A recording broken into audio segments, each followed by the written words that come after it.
It's showtime. What's up, good people? And welcome to the Frank Harris Show, the biggest, the best, and the baddest show on earth. And look who's back.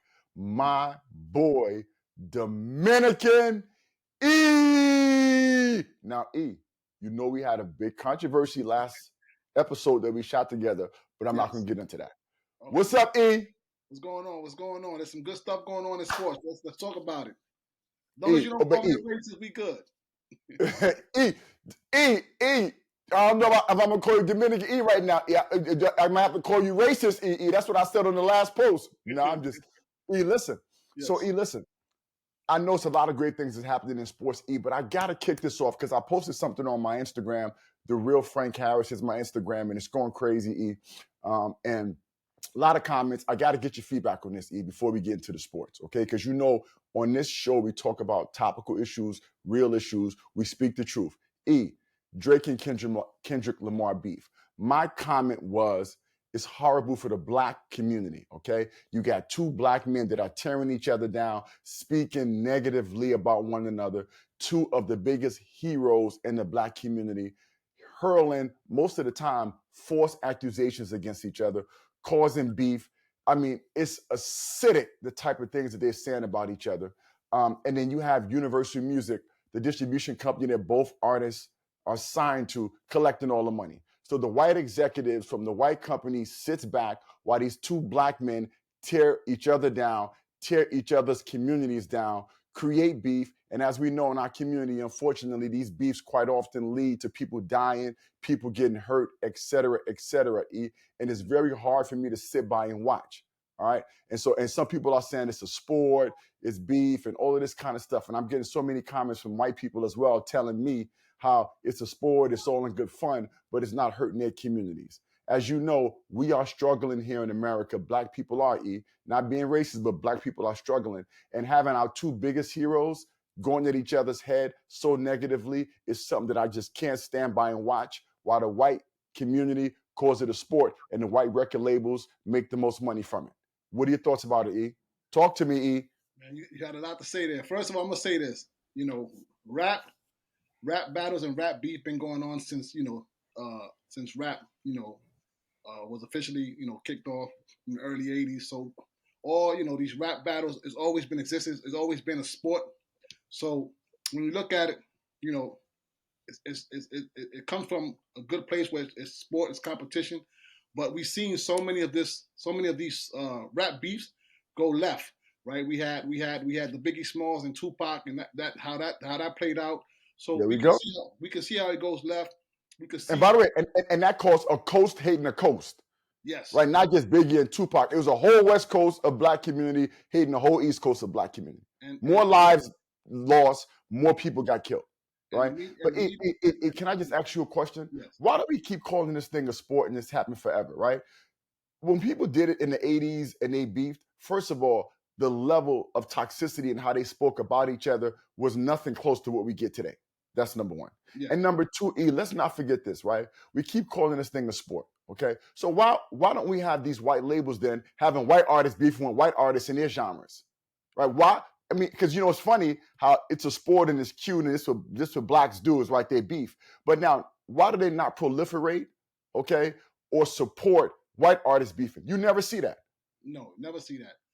So why is it okay and so they mainstream when we beef against each other. They proliferate it, they promote it, it becomes the biggest thing on our agenda, okay? But you never see that, Eric, when this white artist and this white artist have a beef. They don't promote that, E. So don't tell me that's not intentional.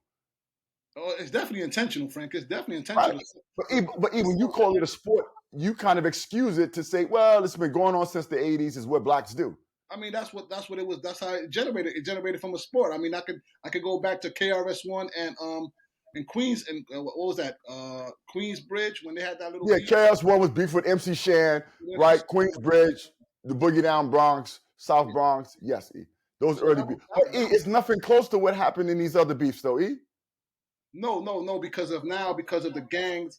The gang culture and all that stuff has escalated. You know what I'm saying? That's why it's dangerous now because of the gang culture. Back then it was just crews versus crews, just rap battles, and that was And they wasn't killing each other. They was breakdancing against each other. Yeah, it was an electric boogie in front of each other. They wasn't trying to kill each other, E. And then, E, let me ask you this question, though, right? And don't these young artists today have a bigger responsibility because the platform is bigger?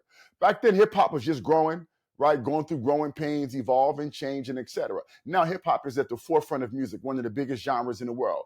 Do the hip-hop, right, the big artists, right, the biggest artists in the game, the hip-hop artists who are carrying the torch, don't they have a bigger responsibility to our communities now because they have a bigger platform, because they have a mainstream platform? Yeah, that's facts. That's 100% correct on that.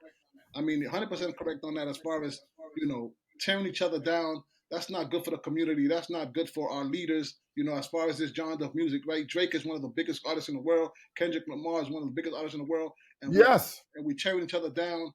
And, like I said before, it can go left quickly, you know what I mean, because of the surrounding factors of that, because of the crews. Nothing's going to happen between Kendrick Lamar and Drake. It's the surrounding members of the crews that can get into stuff. That's where it's dangerous. Well, let me say this. So I think you're right. A lot of times entourages and it's people on the periphery. I agree with that for the most part. But let's not say nothing could happen to Kendrick and Drake if something happened to Tupac and Biggie, and they were the biggest.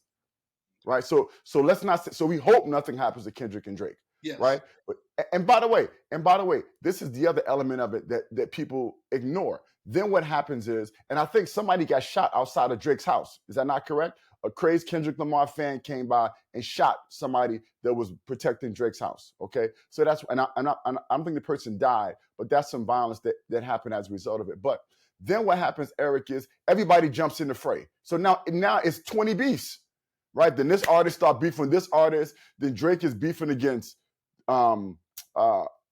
this not just Kendrick. Then the game comes in and he's beefing now with Rick Ross. And he got to say, Ross jumps in and he beefing with Drake, Chris Brown and Quavo, and they go at it. Then all of a sudden, Eric, you creating all of this crossfire, right? Different crews, 21 Savage, then yelling out, at somebody. The producer who started all of this, not started it, but when Kendrick Lamar started it on his Metro Boomin, when Kendrick Lamar started on the Metro Boomin record, he's now beefing with somebody. It's crazy, Eric. Okay, and all we're doing is tearing each other down. And Eric, the irony of all of it, Eric, is so much of what these guys are saying is untrue, right? So they just stretching the truth and saying anything to make the other person look as minimal as possible. And they're willing to go to any lengths to do it, right? Personal life, it's to the point, Eric, where it's crazy. And then, I get all of this commentary on my post, and I get all of these white people talking about, oh, it's sport, it's cute, it's fun. And we get these, I don't want to say ignorant, but I will say this, sometimes these black people will come on and say, oh, well, somebody was going to make money anyway, so it really doesn't matter. So, they're just competing because it's a sport and it's fun. But you're forgetting the greater issue. The greater issue is, this has been going on forever, but at some point it has to stop. How do we change the narrative, Eric? We can't keep saying, it's been going on forever, so it keeps going. Like, at what point do we change the narrative? You don't think it's ironic, E, that no one supports, right, the rappers who are rapping positively? The rap that we support, that the mainstream supports, okay? If you keep looking at it, right? On the male side, it's beef, it's drugs, right? And everybody said, Drake got exposed because he wasn't really a drug dealer. He wasn't real gangster. What does that mean, bro? Yeah. Right? And even you look at on the women's side, we support Sexy Red. We support all of this ratchetness, all of this negativity, Megan Thee Stallion, right? We don't ever support positivity. And we continue to proliferate that and think it's okay. And people don't understand how it affects our community. And by the way, the black community is in a state of emergency as it currently stands. See? Yeah, I'm just mad, upset about, all the money going to the white labels. None of the money is going back into our community. If you're going to beef, at least keep the money in our community. That's what I'm saying. All the money goes to white labels. Bro, this is my point. So now if you're the white man, right? What a great strategy, Eric. You pit them against each other. You have all of them beefing, right? You keep pulling the community apart, and then you make the money. Sad. It's so sad. It's so sad. E. So sad. Yeah. That's what's happening, E. And we say, oh, well, Drake is making some money from it and Kendrick Lamar is making some money from it. But let me ask you a question. When do we have effectuate change, right? When do we stop this from happening? When do we, and like you say, if there's going to be some back and forth, let's not try to eviscerate each other to the point where it's crazy, right? And then let's benefit from it, right? Because at the end of the day, it's unbelievable, Eric, that the white labels, right, sit back and just do this. Right? And they just get their fork and their knife and they just eating. Yeah. And they just eating. And we killing each other, literally and figuratively speaking. And our communities are suffering, Eric. And so this is like a big issue for me. And I think that it's intentional as well. It's intentional. And E, one thing you haven't said anything about, E, and I'm asking you this question. Why don't they promote whites beefing with whites? Well, it's not beneficial. It's not beneficial. Why you don't see that, E? It's not beneficial to them. White people, that's not beneficial to them. White beef. I mean, where have we seen that in music? I haven't seen that in music in today's music. I haven't seen no white artists go against white artists. I mean, they just, and it's intentional. Is my point. And it's intentional, E. That's my point. What a great plan. And by the way, let's not act like they control, right? White media, white press, they control the means of distribution, whether it be the distribution of the music or the distribution of the facts, right? The news, right? The media platforms, the social media platforms, Eric. So they decide what's proliferated and what's not. And we standing back talking about this guy's real and this guy's not real and this gang is fighting against this gang, right? And like you say, Universal is sitting back, Eric, right?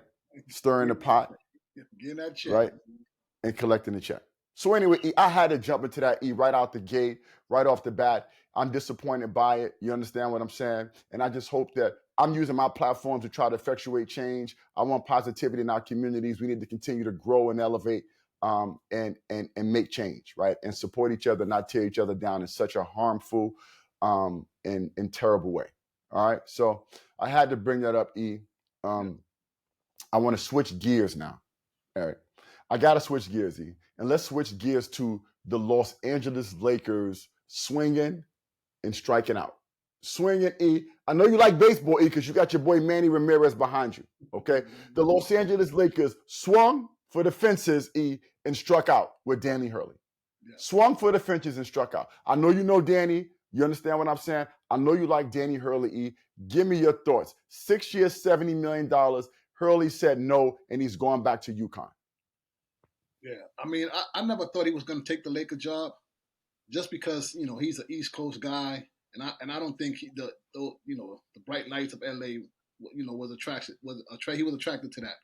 I mean, $100 million, yeah, then maybe, but $70 million, he can probably get 50 to 60 million from UConn, and with we spoke about this before, with the high taxes in LA. That's probably equivalent to what he was going to make anyway. So him saying that. Hold on. And not just the high taxes, but the high cost of living, right? Because in addition to 70 million, if you get 55 at UConn, right?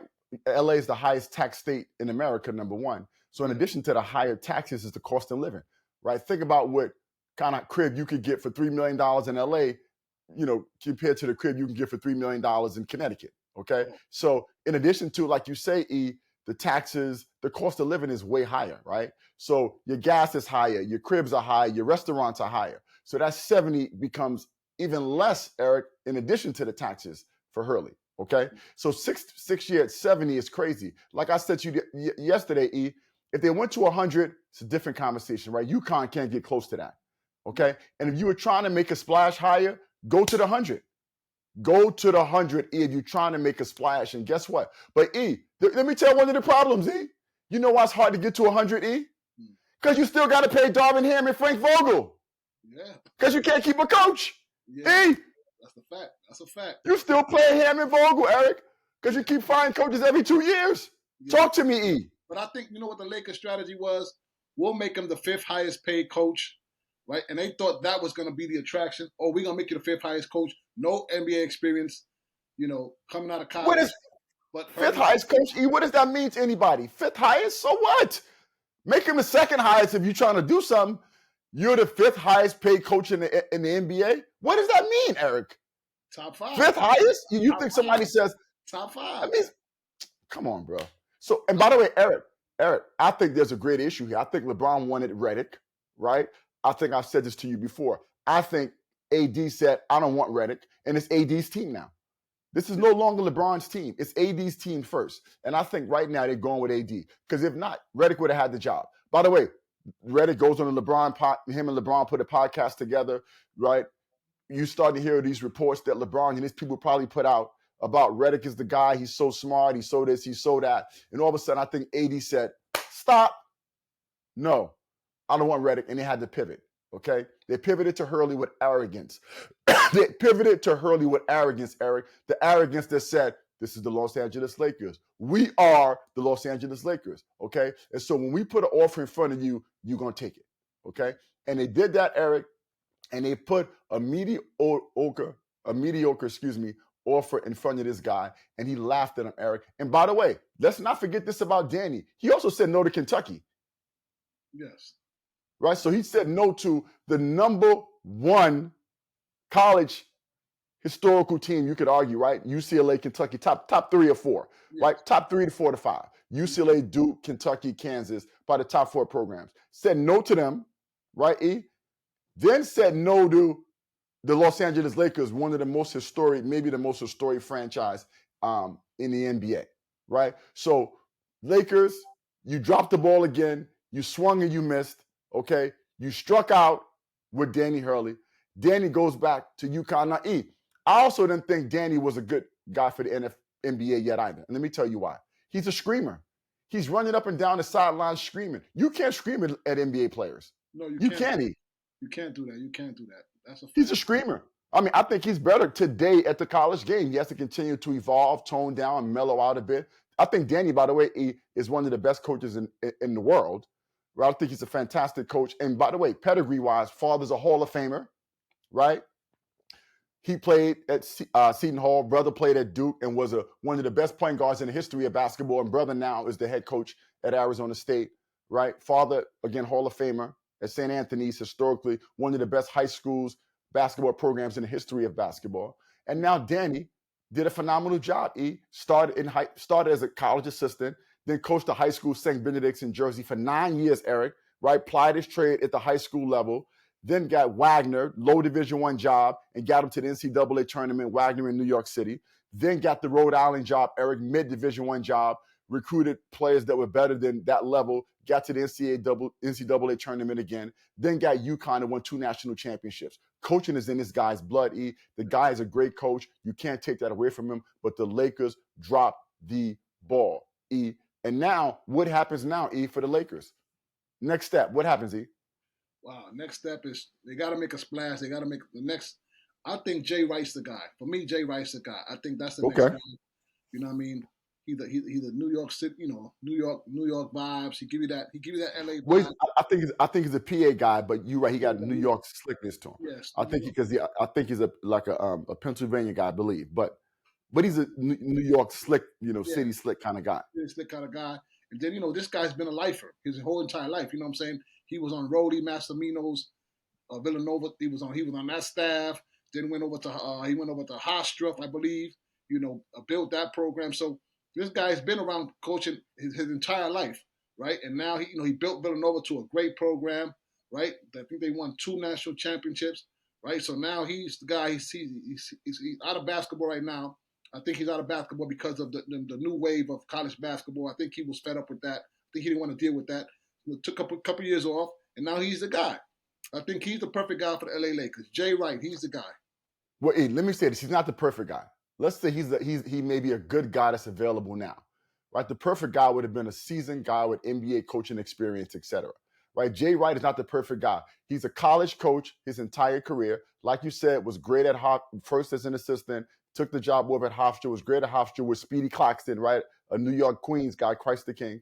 Okay, was great there. Then went to Villanova and built Villanova into a powerhouse. Won 2 national championships. Phenomenal job at Villanova, produced pros, etc. Eric, the guy's been out of coaching for 3 years now. Okay, so he's never been NBA coach and he's out of coaching for 3 years. So he's not the ideal hire. Just for clarity. Now he's a splash hire because of his name. Okay, but there are many guys. Like, I'll give you an example. Okay, now I'm not saying he's the hire, right? And I think you're right to a degree that the Lakers need a splash hire. But you look at a guy like Sam Cassell.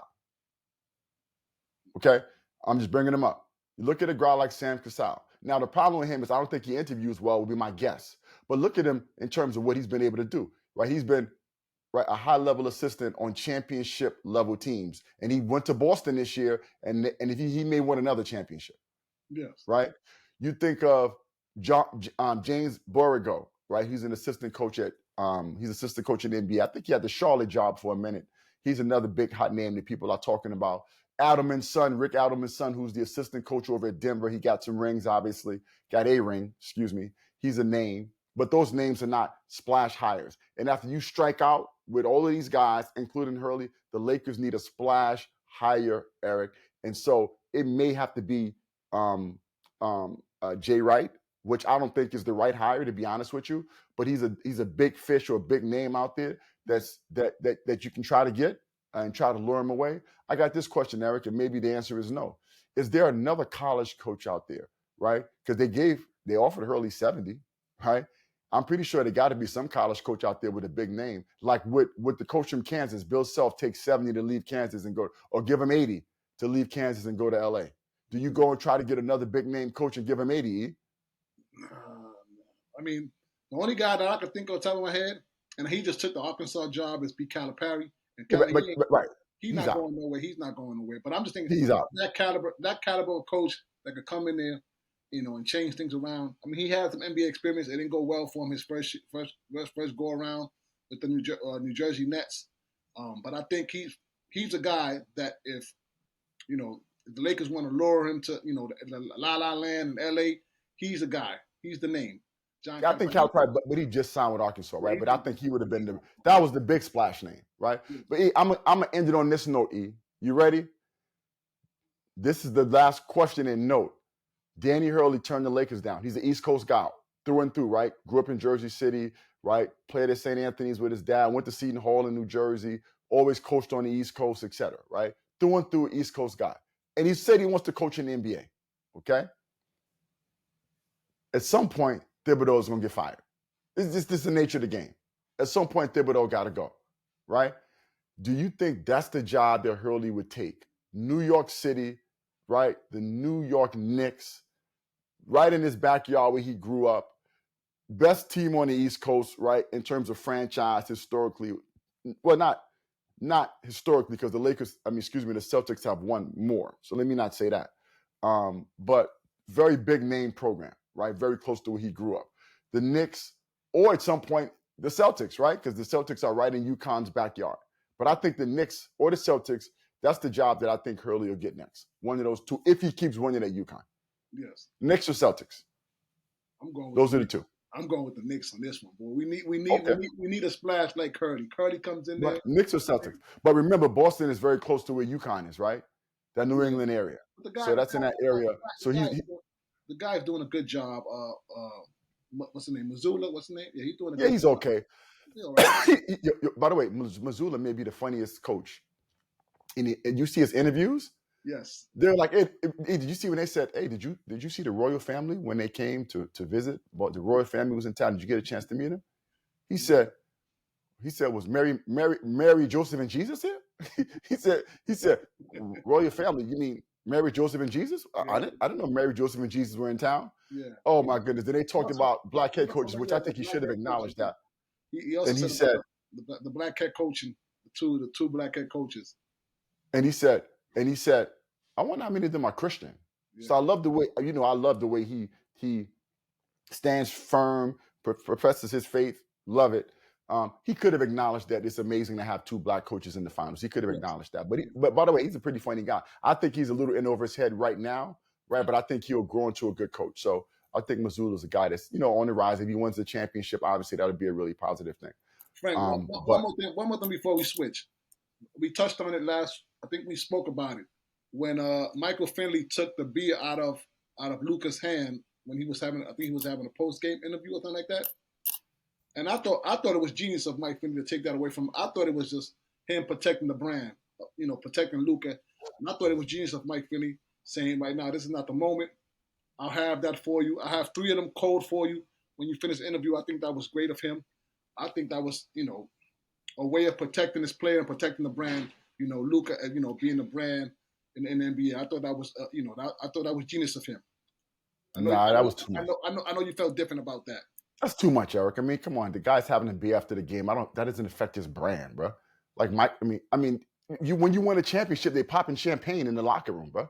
I mean, protecting your brand. I mean, the guy was having a beer. It was just Michael Finley doing too much, right? Like Michael Finley, right, in an executive position, a young Luka Doncic who probably not looks up, but listens to him. I mean, snatching a man beer after the game, bro. I mean, come on. Snatch it, man. He just removed it from him. But that's too much. The kid's having a beer after the game. So what? Affect his brand how? Kids are going to say what? Man, I just thought it inappropriate. You having interviewing and you're drinking a beer. And let me ask you a question. This is the irony. Now you done brought up a whole nother issue. So if he was drinking the Pepsi, that would have been okay. Right now, Pepsi is probably more dangerous to you than the beer, with all the sugar and all the additives and all that kind of stuff in it. Don't get me started on that. But if he was drinking the Pepsi, you would have said okay, or Coca-Cola. That's probably more harmful, right, ingredient-wise, than the beer. Fair enough? Yeah, of course. I'm talking about the brand. I'm talking about what he brings forth. You know what I'm saying? Kids watch him and all that stuff. And Eric, the man was having a beer, bro, after the game. I mean, come on, dogs. Let's stop. Listen, Philly might have said, look, afterwards you could pull him to the side and say, hey, not the best thing to do after the game, cool. Yeah. But snatch it in front of that's Eric. Frank. He just kindly removed it from him and said, yo. But Eric, I'm a grown man. Right? Luke is a grown man, Eric. You snatching a beer from a grown 25, 26-year-old superstar is rude, Eric. I'm a grown man. You can't tell me I can't drink a beer. I'm a grown man. Come on, bro. I'm a grown man. There's no way you're going to snatch a beer. I would have told Michael Finley to go take a hike.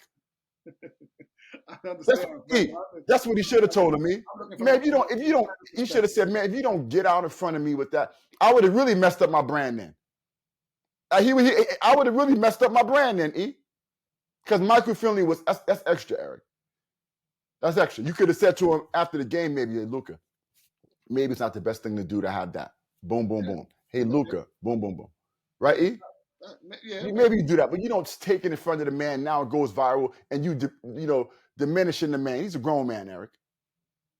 He's not a 14-year-old kid, man. Come on, E. So anyway, E, no. I'm not feeling you on that one, bro. Pause. E, listen. So let's switch gears now, E.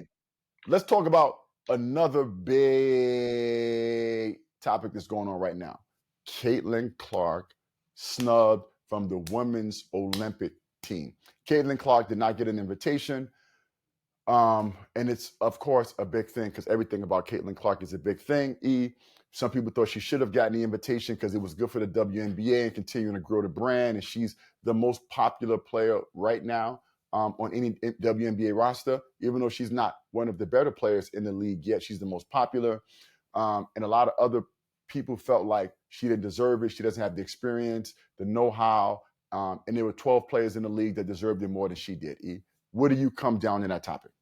I think they should have took her. They definitely got snubbed. She's not one of the top 12 players in the WNBA, but you take her anyway, you know what I'm saying, because of the popularity that she has brought to the sport, to the WNBA. You take her anyway, right? I mean, listen. I mean, the first dream team, they took Christian Laettner. He didn't, you know what I mean? They took him. He was a bum. And that was a mistake, by the way, and everybody afterwards said that was a bad mistake. You take the college guy. You know, traditionally you take the college, take one time out. Right? That was a big mistake. And everybody felt that Shaq should have went, not him. And the players ostracized him because of it. So let's not do that. That would be a bad example to support your argument. And by the way, Caitlin Clark is not in college. You're right. But so at that moment, they were taking one college player. First year player. She's a first year player. But she's not a college player. No, she's not a college player. She's right. So that's a bad example. Fresh out of college. But she's not a college player. She's a WNBA player. Yeah. So it's not like you have a spot for one college player and 11 WNBA players. She's a WNBA player. So the Christian Laettner example doesn't fly here. I don't understand this. So first of all, Caitlin Clark is popular, but if you're trying to win the Olympics, you put the best 12 players on the roster. She's not close to being one of the top 12 players in the league right now. No. She'll get there. And she has plenty of time to make it to more Olympics on top of that. Okay, you have. I mean, if you put her in, who do you take off? You take off another player that deserves to be there. All right, this is not a popularity contest per se. It's not. Right, you got the best. And by the way, the USA has won every Olympic gold since the '96 Atlanta Olympics. I think it was. Every year we win. Okay, we have to field the best team on the court. I understand, Okay, but Frank, if she's the 12th player, she's not going to get any. She's not. Maybe in blowout, she'll probably play. She's one of the most popular girls in the WNBA. To expand okay. the brand, you take her over there. To expand the brand. You know what I'm saying? From that perspective, you take her over there to expand the WNBA brand. I look at it from that point. From that point. Let me ask you a question. So you also ignore all the players on the team because you don't think that some of the more senior players, they talk to them. There's some input, like on the men's team. You don't think they talk to LeBron. There's input. You don't think that there's input. I guarantee you, right? And people think there's animosity and all these people don't like Caitlin Clark. I guarantee you, if Caitlin Clark was selected to be on that team, there was so many women on that team would have animosity and feel a way about that, and she would have a horrible experience, Eric. Like Leitner had with the Dream Team. Yes. Yeah. I mean, in your example, which I don't agree with, but those 11 women would be so upset and feel a way about that. It would be a very uncomfortable experience for Caitlin Clark. Let her earn her way onto it, Eric. She's already keep getting everything. And I'm sure Nike would have wanted her to be on the team, right? Nike's probably a sponsor. Nike puts money up for the Olympics, et cetera. I'm pretty sure they lobbied as well because it's great for their brand and their sneakers they're trying to sell. Exactly. Eric. But she got time, bro. Yeah, she definitely got time. But I'm just saying, from a global standpoint, from a marketing standpoint, from a business standpoint, you take her, put on a team. Yeah, Eric, I get the business of it, Eric, but not on the Olympic team. I get the business of it, Eric. I get the business of it. And by the way, people I think Caitlin Clark's a really good player, and I think Caitlin Clark at some point is going to be, one of the better players in the WNBA. I don't know if she'd be the best, but she'll be one of the better players. I mean, she might even be the best rookie this year, Eric. Yeah, true. I mean, getting to the Olympics, she might even be the best rookie this year. But she's developing, she's growing, right? Her team is terrible, right? I mean, they won 2 games, I think, all year long thus far, I think, or something like that. I mean, she's up and down. I get the marketing part, E, but listen, I think they made the right choice. I get that part, E. My example of Christian Laettner. I love Shaq. Shaq, definitely. But you take Christian Laettner, he had a phenomenal career at Duke. 4 yes, he did. Four Final Fours. You can't take that away from the man. Of course, Shaq, you my guy. Deej, you my guy. But I'm saying Shaq's a better player, but Christian Laettner had a better college career, Eric. I mean, we can't even debate that. So if you're gonna take a college player, why not take Christian Laettner? And also, he's white. Oh, there you go. There you go. Racist E came back. Forget about Dominican E. White man E is back. Why not? There he is. Why not? There he is. Hey, why not take the white man? Why not take the white man? White man E is back. Shaq was a better player. Leitner was the bigger brand. But at the end of the day, but E, the NBA didn't need the Leitner brand, right? I mean, Michael Jordan was going, Magic Johnson was going. Their brands are way bigger than Leitner. So, I mean, they didn't need the Leitner brand at that point, Eric, to make anything happen. That's it. So anyway. I'm a little bit upset about that, too. My man Zeke didn't get in. That was a big thing, Well, Jordan kept Isaiah off. That's a different issue. That's more black on black crime that I talked about earlier with Kendrick and Drake, right? Yeah, Jordan kept him off. Black on black. Jordan kept him off, right? And then your boy Stockton, and then Stockton got on. Oh. So does white man E say that Stockton should have got over Isaiah? I know you're not going to say that because you're an Isaiah fan. No, I'm not going to say that. Isaiah definitely should have been on the team. Like you said, black on black crime. Jordan, come on, man. Jordan kept him off. Let's call a spade what a spade is, E. Yeah, right? Jordan kept him off. So let's wrap up with this, E, really quickly, right? We got a very uninspiring NBA Finals right now. Very uninspiring. You got the Celtics. You got the Mavs. Kyrie Irving is our guy. We love him, but he's playing atrocious, right? Like, I think he's the reason why they're losing the series. Luka has been pretty good. I mean, Luka plays no defense, by the way, too. I mean, literally, you're playing 4 and 5 on defense. He doesn't even fake effort. Luka's defensive effort is so bad, Eric, that you're really playing 4 and 5 on one end of the court because he's so bad defensively. Kyrie's playing horrible, And by the way, this is what's scary, okay? and I want the Mavs to win because I'm pulling for Kyrie, but he's been atrocious. But this was scary, Eric.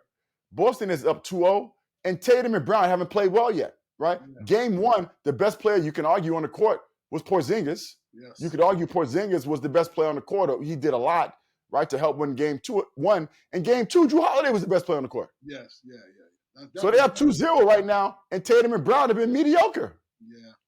Well, they go back home tomorrow night. They go back home. So hopefully we can get a win tomorrow night, Dallas. I'm pulling for you guys. You know what I'm saying? My heart is torn because I want Al Horford to go off as a champion, but I'm going for Kyrie because of so much of what has happened to him in the NBA as far as him being misunderstood and all that. So I'm pulling for Kyrie. But I mean, it's going to be tough. It's going to be tough. I mean, those two superstars have to play great. They can't have no setbacks. And by the way, I'm going to talk about this another time, but the NBA coaching is atrocious. If you watch offensively what Kidd is doing, let me tell you this, this is how bad it is, Eric. Okay? They bring the ball up the court. First of all, I wouldn't have Luka dribbling the ball 84 feet, number one. It's tiring, right? This is why in the second half, he was terrible last game because he was tired. Somebody's picking him up, the whole length of the court. So that's energy-wise. Let somebody else bring the ball up, Eric. Let Luka get down, right, into the half court, run something quick, screen out. He catches the ball, you know what I mean, at the three-point line or right around there, then he can attack. Having him dribble the ball zigzag, side to side, is horrible, number one. And then when he gets the ball in the front court, right, you run basic screen and roll only. He plays one-on-one the entire time. They run no semblance of offense. If you watch even Mazzulla, right, how many times is Drew cutting, Holiday cutting? Sometimes the Celtics can be stagnant, right, and they overshoot threes and they play one-on-one. But how many more times did you see the ball moving with the Celtics and guys cutting? It's amazing how much Jason Kidd allows Luka and Kyrie to be ball stoppers, Eric. There's no movement. And get those guys the ball after some ball movement, Eric. Literally, it's so easy to guard them because you literally have one guy bring up the ball and play one-on-one and with a screen and roll of one-on-one. No offensive creativity, Eric, at all. I think Kidd is he tried his gamesmanship, which didn't work, number one, by calling Jaylen Brown the best player on the team. Great idea, though. Love the gamesmanship, love the try. But now coach your team. Because offensively, they look terrible, Eric. Yeah. Terrible. Yeah. But I mean, the roster, the way the roster is set up, I mean, they got not good young pieces, you know what I'm saying? But I mean, PJ Washington, I mean, he's a guy that, you know what I'm saying? You got the kid from Duke, the rookie, you know what I mean? So it's hard for those guys to get those guys involved because those guys are not playmakers. You know what I mean? Can you get him the ball? Can you get him the ball in transition and stuff like that? Yes. Can you get him in half-court sets where the guys roll into the basket, get alley-oops? Yes. But as far as getting other people shots, I mean, a lot has to do with Luka creating and then, dishing out and doing that stuff. And you said that's draining, to create and then try to find other people. That's draining on a player. And then Kyrie got to just step his game up. To me, he just got to go. So I agree with you on that. But my issue is not, I'm still thinking Kyrie and Luka should be the dominant players. My point is you got to put them in a position, Eric, where they don't expend the energy that he spends. Eric, when Luka gets the ball, dribbles, Eric, it's hard, Eric. You know basketball. A guy, Drew Holiday is guarding you, or Jaylen Brown's guarding you, you crossing over between your legs, behind the back, then you get in the half court and you got to beat 3 or 4 guys. That's too much, Eric. Yeah. Right? Let somebody else bring the ball up, Eric. Right, run Luka off something really simple where he gets the ball and he's at point of attack. He can still be my primary facilitator and primary scorer, Eric, but you got to do it in a way where there's a little bit more movement, right? Another guy touching the ball, some ball movement, Eric, right? Because it just can't be point of attack every time you come up with Luka Doncic dribbling the ball up the court and playing. I mean, you need some more creativity in that. Who's on that roster that can do that, though? Kyrie Irving can bring the ball up sometimes. Kyrie, all right, so now you got Kyrie. Who else, though, besides Kyrie? Dante Exum, when he comes off the bench, can bring the ball up. Josh Green can bring the ball up. Those are not Frank. I'm not going. But Eric, and when I say bring the ball up in the NBA, right? Even Derek, what's the lefty's name? Derek Jones. He can bring the ball up. No one's pressing you in the NBA. No, what I'm saying is those guys. Okay, so you want those guys to bring the ball up and create offense to get Luka. No, Eric, not to create offense, just to take off the pressure of somebody bringing the ball up. I'm not saying create any offense. I'm just saying, because they're not going to pressure you. But even if Kyrie brought the ball up, Eric, and then gave it to Luka, but Luka's not, because Luka in the second half is dead. He's dead in the fourth quarter, Eric, because you got him doing everything. Forget about even some of those other guys. And you know, in the NBA, there's no pressure. I mean, PJ Washington can bring the ball up. I mean, it's no ball pressure. I'm just saying, take some of that load off Eric so guys can play. Yeah, Play, not be more refreshed. That's all I'm saying. I'm not saying that these guys have to be the playmakers. Dallas needs more, Frank. I think they need a third guy to step up, Frank. They need a third guy to step up. They can have that. I mean, you know, PJ Washington was the third guy. Ooh, that's tough, Frank. He played good in all the other series. Give him credit. Now he was hitting that corner three. Yeah. Shoot, he played pretty good last game. And Eric, by the way, as bad as they played, as bad as Luka was in the second half and Kyrie was, they were down by 5 when they didn't call the play, when they pushed PJ Washington in the back. Yeah. You make that play, it's a 3-point game with a minute plus left. They're in the game. Yeah, 100%. You're 100% correct. I mean, as bad as they played, they're in the game, Eric. Well, I mean, listen, Boston gonna keep you in the game. That's one thing Boston gonna do. They keep shooting. Yes, they will. They're gonna keep you in game. Yes, they will. And that's my fear for them. If Dallas they get 2 here at home and they go back, I think now the pressure's on Boston, and we know Boston is a team that has history of, you know, not playing so well when the pressure. Yes. Is. So I think that if 2 here, go back to Boston. Now the pressure shifts over to them, and then we'll see. Then it becomes a series. Then it becomes a series of the best 2 out of 3. Right? If they win 2, Eric, Boston's losing the series because Boston's choked. You know, Boston is playing right now from ahead. It's easy to play for ahead, not as much pressure. We already know Tatum and Brown will choke when the pressure's there. If we get to Game 7, it's clear that Dallas is going to win. Clear to me. Just so you know. That's going to be tough. It's Game 7 at TD. It don't matter because you already know Tatum's going to shoot 4 for 24 and Brown's going to shoot 1 for 12 from the 3-point line if he gets to Game 7. We know that. So you better help Drew Holiday carries you through. The rest going to keep him in the game. And Derek White. You better hope. So, all right, well, listen. Another spirited and great conversation, obviously, E. As we always do at the very end of the show, we give you the floor to shout out your Dominican brothers and sisters who you think are doing great things in the world today. The floor is yours, my brother. All right. So since we talked about music, I'm gonna go Papa Tiger. He's a bembo artist that's right now doing his thing in the Dominican Republic. You know, making headways with this genre of music called bembo.